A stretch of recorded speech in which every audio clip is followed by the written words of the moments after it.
A new RPG was announced this week, Abyss Fantasia, inspired by titles such as the Made in Abyss series, a hand-drawn RPG that will be coming in 2024.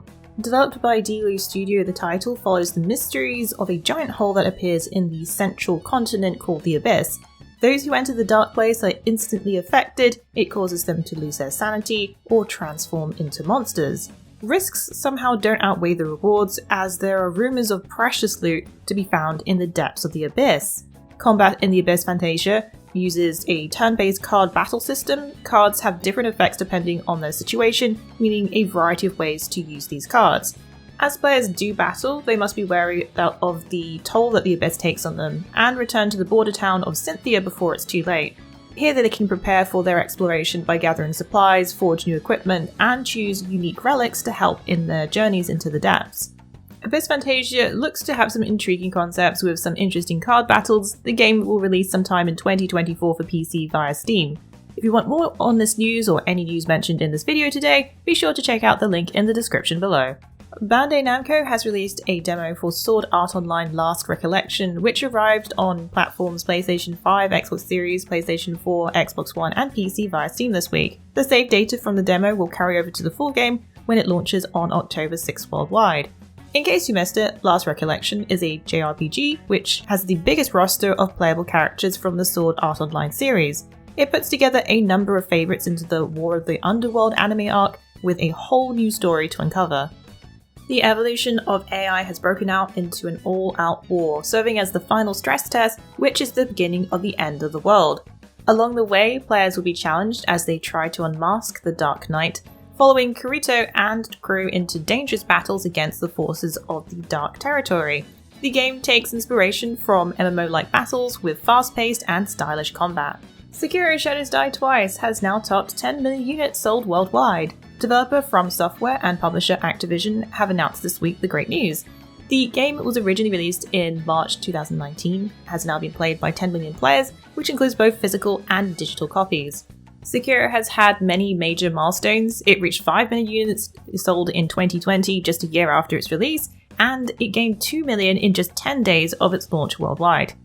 It also received the Game of the Year at TGA 2019, as well as gaining our Fextralife Game of the Year 2019 award as well. Sekiro was a highly anticipated game since it was first teased by From Software, and fans wondered what would be the studio's next game. The action-adventure uses RPG elements, providing challenging fights and difficult bosses to best. Square Enix has announced the recently launched mobile title Final Fantasy VII Ever Crisis will be heading to PC via Steam. The game launched on September 7th for iOS and Android devices as a free-to-play mobile RPG. So far there are no details of when players will get to experience the game on PC, but we do know that you can continue your progress from the mobile version on PC when it comes out. Final Fantasy VII Ever Crisis tells the earlier parts of the original Final Fantasy VII game. Ever Crisis follows your typical mobile game setup with gacha mechanics. It includes fan-favourite characters such as Cloud, Barret, Tifa, Aerith, Red 13, and more. Combat features active time battles which utilises spells and abilities, all catered to a mobile experience. Of course, players can pay for premium items to speed up their progress in-game. The action RPG Cyberpunk 2077 has had a roaring comeback since its problematic launch back in 2020. Its rocky launch even experienced it being delisted on platforms temporarily, but it's since then had a number of updates. But the biggest has been since the recent update 2.0 and the release of the DLC Phantom Liberty. The title has now seen the largest number of players on Steam since its release. That's pretty major, as it's not often that you see a title that can redeem itself after a not so positive experience upon launch. Steam has had now a new peak for concurrent players, just over 246,000, which is the highest it has been since the original game released. While not quite near the all-time high of over 1 million concurrent players when it launched, that's still quite a milestone. You might be wondering what's next for Cyberpunk 2077, but according to the developer CD Projekt Red, Phantom Liberty and 2.0 will be the last of the major updates for the game. In a recent article by PC Gamer studio director Gabe Amatangelo shared that they will be moving on with Cyberpunk 2, or Project Orion as it's currently called. CD Projekt Red aren't only working on the next Cyberpunk, but also the Witcher games continuing the saga and the Witcher remake.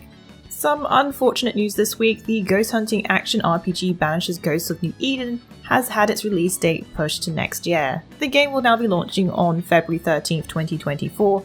Previously it was aiming for November, but it looks like it's going to need a few more months before it's ready.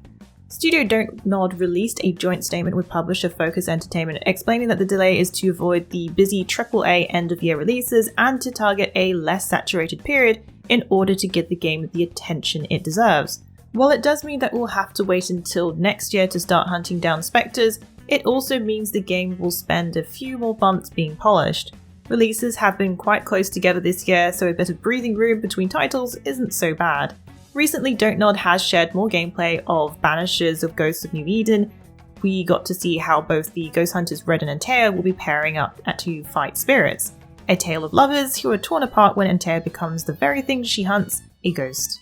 A new DLC is heading to the CRPG Pathfinder Wrath of the Righteous called The Lord of Nothing. Developer Owlcat Games dropped a new trailer for the DLC, which releases on November 21st, 2023. The studio teases that the new content will focus on unique locations, making new friends, and even hints at a powerful demon lord. It marks the ending of Sendry and Recast's story. It will also be available as part of the Season Pass 2. This time, players will be venturing into the realm of ice and uncovering the mysterious Wizard's Tower. You won't be going alone, as there is a new android companion and an Angel of Senere to help you take on the evil that occupies the dark corners of Galarian. In order to dive into the Lord of Nothing, players will need to have completed the 5th chapter. A new quest and dungeon will then become available. There are 15 new archetypes, new spells, and feats to explore. These new additions will become available in the main campaign when creating a new character, but you can continue your playthrough with a current character or create a new one. Pathfinder Wrath of the Righteous, the Lord of Nothing DLC will be coming to PlayStation 4, Xbox One, Switch, and PC on November 21st, 2023. A new Soulslike is on the horizon. Deathbound gets a new combat trailer featuring the power of steel and magic. The action RPG gets a preview with just some of the ways players will be able to fight menacing foes in the dangerous city of Akratia. Playstyles can adapt to different situations by invoking the power of different characters found in the game. These fallen warriors lend the opportunity to players to switch between abilities such as Agaroth's earth-shattering hammer to raining down lightning using Olivia's great powers. There's even Morph Strike, which can combine all the Fallen's powers and be used upon the brink of death. This could turn the tide of impending doom. Deathbound is described as a Techno-Medieval game where players can switch between moves on the fly through binding, having the flexibility to change up your tactics depending on what unrelenting boss you'll face next. Deathbound will be unleashing sometime in 2024. Well, that's it for the Week in the Wikis. Please join us again next week for yet another great week of gaming. Remember to check out our VIP program for some exclusive supporter benefits. And budding writers should take advantage of our Become an Author initiative. Thanks again for being part of this great community. Keep checking in with us with news, reviews, YouTube streams and vids, and general wiki goodness.